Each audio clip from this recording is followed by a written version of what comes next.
ముంబై నటి కాదంబరి జత్వాని నుంచి సీజ్ చేసిన మొబైల్ ఫోన్, ఇతర ఎలక్ట్రానిక్ పరికరాలను పరిశీలించేందుకు తిరిగి వాటిని ఫోరెన్సిక్ ల్యాబ్ కు పంపించేందుకు హైకోర్టు నిరాకరించింది. ల్యాబ్ కు పంపేలా ఆదేశాలివ్వాలని కోరుతూ వైసీపీ నేత కుక్కల విద్యాసాగర్ వేసిన అనుబంధ పిటిషన్ విషయంలో జోక్యం చేసుకునేందుకు హైకోర్టు నో చెప్పింది. ఈ వ్యవహారంపై లోతైన విచారణ అవసరమని, ఈ దశలో ఎలాంటి ఉత్తర్వులు ఇవ్వలేమని స్పష్టం చేసింది. సీజ్ చేసిన మొబైల్ ఫోన్, ఇతర ఎలక్ట్రానిక్ పరికరాలు, అందులో ఉన్న డేటాను యథాతథంగా భద్రపరచాలని ఇదే కోర్టులోని మరో న్యాయమూర్తి ఉత్తర్వులు ఇచ్చారని గుర్తు చేసింది. పిటిషనర్తో పాటు ప్రాసిక్యూషన్ వాదనలు పరిగణలోకి తీసుకుని ఈ ఉత్తర్వులు ఇచ్చిన నేపథ్యంలో అనుబంధ పిటిషన్పై ఈ దశలో ఎలాంటి ఉత్తర్వులు అవసరం లేదని పేర్కొంది.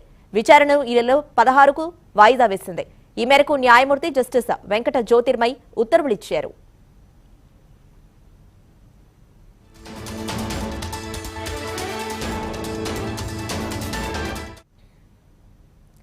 కుక్కల విద్యాసాగర్ తరపున సీనియర్ న్యాయవాది టి నిరంజన్ రెడ్డి వాదనలు వినిపించారు. పోలీసులు సీజ్ చేసిన కాదంబరి మొబైల్ ఫోన్, ఇతర ఎలక్ట్రానిక్ పరికరాల్లో ఉన్న డేటాను పరిశీలించేందుకు తిరిగి వాటిని ఫోరెన్సిక్ ల్యాబ్ కు పంపించేలా ఆదేశాలివ్వాలని కోరుతూ అనుబంధ పిటిషన్ వేశామని, డేటాను పరిశీలించిన అనంతరం నివేదికను సీల్డ్ కవర్లో ట్రయల్ కోర్టు లేదా హైకోర్టుకు సమర్పించేలా ఆదేశాలివ్వాలని కోరారు.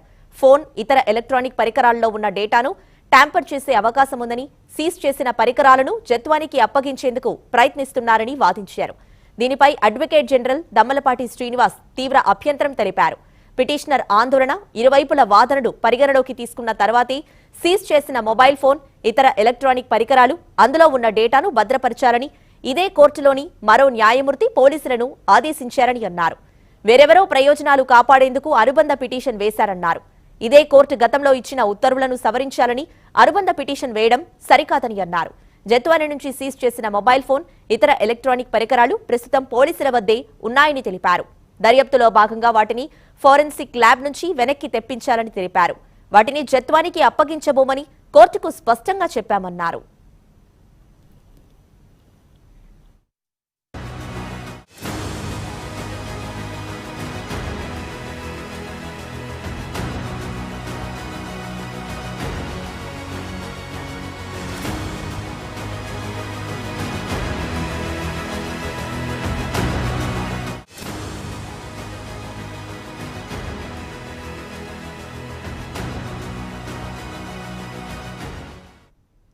కాదంబరి జత్వాని ఇచ్చిన ఫిర్యాదు ఆధారంగా నమోదైన కేసులో తనకు జ్యుడిషియల్ రిమాండ్ విధిస్తూ విజయవాడ కోర్టు ఇచ్చిన ఉత్తర్వులను సవాలు చేస్తూ కుక్కల విద్యాసాగర్ వేసిన వ్యాజ్యంపై విచారణను హైకోర్టు ఈ నెల 16కి వాయిదా వేసింది.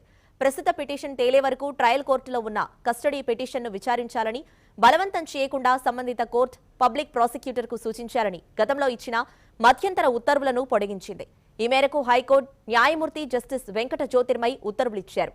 మరోవైపు జత్వాని ఇచ్చిన ఫిర్యాదు ఆధారంగా ఇబ్రహీంపట్నం పోలీసులు నమోదు చేసిన కేసులో ముందస్తు బెయిల్ మంజూరు చేయాలని కోరుతూ ఐపీఎస్ అధికారులు కాంతిరాణా, విశాల్గున్ని, విజయవాడ అప్పటి ఏసీపీ హనుమంతరావు, దర్యాప్తు అధికారి సత్యనారాయణ, న్యాయవాది ఇంకొళ్లు వెంకటేశ్వర్లు వేసిన పిటిషన్లపై సుదీర్ఘ వాదనలు జరిగాయి. పోలీస్ అధికారుల తరపున సీనియర్ న్యాయవాదులు వాదనలు వినిపిస్తూ జత్వానిపై కేసు నమోదు, దర్యాప్తు విషయంలో పోలీసులు చట్ట నిబంధనల మేరకే నడుచుకుంటున్నారని తెలిపారు. జత్వానిపై నమోదైన కేసు విచారణ పెండింగ్ లో ఉందని, పోలీసులు ఇంకా ఛార్జ్షీట్ దాఖలు చేయలేదని తెలిపారు.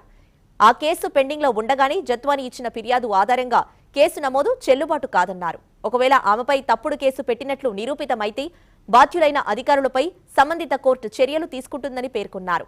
పిటిషనర్లు దర్యాప్తునకు సహకరించేందుకు సిద్ధంగా ఉన్నారని, ముందస్తు బెయిల్ మంజూరు చేయాలని కోరారు.